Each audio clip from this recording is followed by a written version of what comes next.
ابو ہریرہ اور زید بن خالد جہنی رضی اللہ عنہ نے بیان کیا کہ ایک آدمی رسول اللہ صلی اللہ علیہ وسلم کی خدمت میں آیا اور کہا کہ میں آپ کو اللہ کی قسم دیتا ہوں، آپ ہمارے درمیان کتاب اللہ کے مطابق فیصلہ کر دیں۔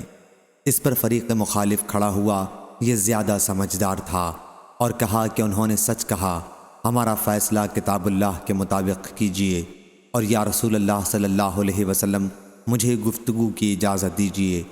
حضرت صلی اللہ علیہ وسلم نے فرمایا، کہیے۔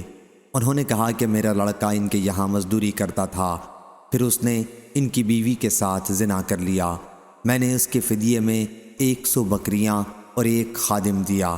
پھر میں نے اہل علم سے پوچھا تو انہوں نے مجھے بتایا کہ میرے بیٹے کو 100 کوڑے اور 1 سال جلا وطنی کی سزا ملنی چاہیے، اور اس کی بیوی کو رجم کیا جائے گا۔ حضرت صلی اللہ علیہ وسلم نے فرمایا، اس ذات کی قسم جس کے ہاتھ میں میری جان ہے، میں تمہارا فیصلہ کتاب اللہ کے مطابق ہی کروں گا۔ 100 بکریاں اور خادم تمہیں واپس ملیں گے، اور تمہارے بیٹے کو 100 کوڑے اور 1 سال جلا وطنی کی سزا دی جائے گی۔ اور اے انیس رضی اللہ عنہ، اس کی عورت کے پاس صبح جانا اور اس سے پوچھنا، اگر وہ زنا کا اقرار کر لے تو اسے رجم کرنا۔